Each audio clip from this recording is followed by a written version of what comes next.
Hello বন্ধুরা, চলে এলাম আরেকটি নতুন রান্না নিয়ে। আজকে আমার রাজকন্যা ধরেছে ক্যামেরা। তো হ্যালো গাইস। দাঁড়াও বাবা, কথা বলিনি।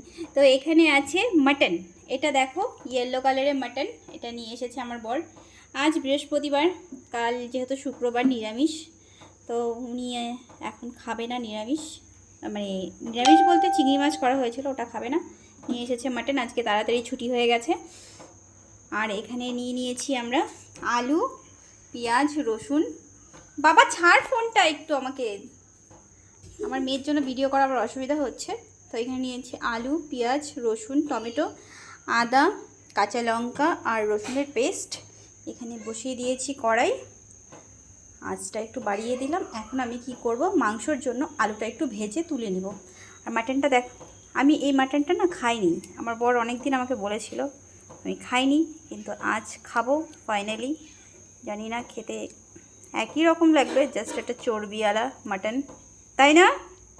হ্যাঁ বাপা, এটা কি কি মাটন বলে? কোরমা, খুরমা, খুরমা মাটন। যাই হোক, জানতাম না নামটা, জেনে গেলাম। তো এখন রান্না করি, সঙ্গে থাকো, দেখতে থাকো। এখন আমি আলুটার মধ্যে সামান্য একটুখানি নুন দিয়ে দিব ভালো করে সেদ্ধ হওয়ার জন্যে। আর দিয়ে দিব একটুখানি হলুদ গুঁড়ো, জাস্ট আলুটা একটু সুন্দর একটা কালার আসবে। এই মাটন তো অনেকভাবেই করা যায়, আমি একদমই সিম্পলভাবেই করব, কেননা অনেকটাই রাত্রি হয়ে গেছে। মেয়ের সকালে স্কুল আছে, যার জন্য একদম শর্টকাটে যেভাবে করা যায় সেই পদ্ধতিতেই করব, তাই তোমাদের সঙ্গে একটু শেয়ার করছি। তো দেখো বন্ধুরা, আমি আলুটা ভেজে একদম তুলে নিয়েছি। এখন আমি দিয়ে দিচ্ছি ফোড়ন। তেল গরম হয়ে গেছে। দারচিনি, এলাচ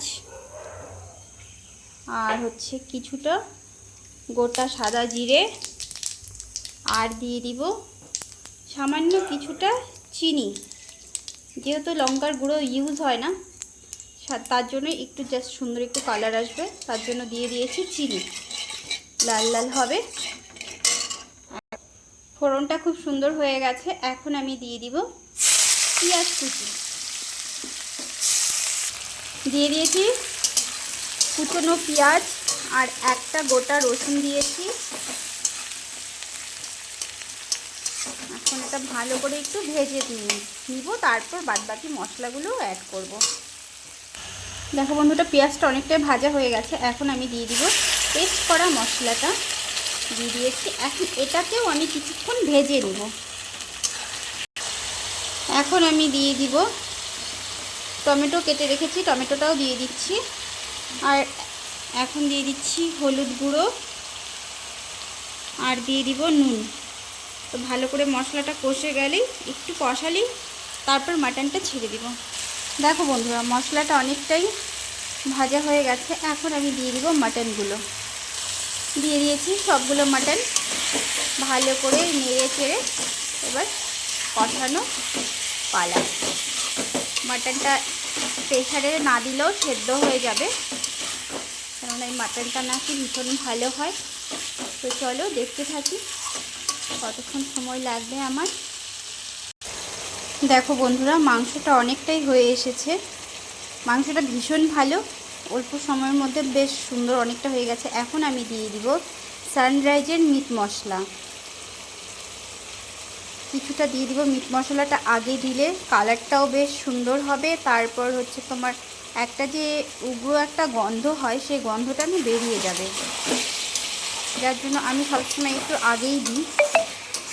তো এটা দিয়ে এখন আবার ঢেকে অনেকটা 10 মিনিট 5-7 মতন ঢেকে আমি আবার এটাকে আমি কষাবো। গ্যাসের আঁচটা একদম মিডিয়াম করে দিয়েছি, হাই হিটে থাকবে না, তাহলে লেগে যাবে। দেখো বন্ধুরা, অনেকটাই হয়ে এসেছে। এবার আমি দিয়ে দিব গরম মশলার গুঁড়ো। গরম মশলার গুঁড়োটা দিয়ে আবার কিছুক্ষণ কষাবো। এখন আমি আলুটাও দিয়ে দিব, দিয়ে ভালো করে কষিয়ে নিব, আবার একটু ঢেকে দিব। দেখো বন্ধুরা, মাংসটা এত সুন্দর হয়েছে, তার মধ্যে একটা গন্ডগোল হয়ে গেল, সেটা হচ্ছে নুন বেশি হয়ে গেছে। এখন আমি কি করব জানো? ভেবেছিলাম টক দইটা আজকে দেবো না, কিন্তু এই যে আমি বের করে নিয়েছি। এটা এখন ভালো করে ফেটিয়ে এর মধ্যে দিব মেকআপ করার জন্য। হয় না আমাদের মুখে যেরকম মেকআপ, ডার্ক সার্কেল ঢাকার জন্য যেরকম আমাদের মেকআপ করতে হয়, তেমনি এখন আমি নুন বেশি হয়ে গেছে বলে আমি টক দই দেবো। ঠিক আছে বন্ধুরা? দেখো বন্ধুরা, মাটনটা একদম রেডি হয়ে গেছে। এটা একদম কষা কষাই হবে। রাতে যেহেতু নান আনা হবে, নান দিয়ে মাটন দিয়ে খাওয়া হবে। তো আজকের জন্য আমি এখানে এটা শেষ করছি। এই ভিডিওটা হয়তো কালকে গিয়ে আমি পোস্ট করব। তো সবাই একটু দেখো, ভালো লাগলে অবশ্যই লাইক কমেন্ট করতে ভুলো না বন্ধুরা। তো চলো, টাটা।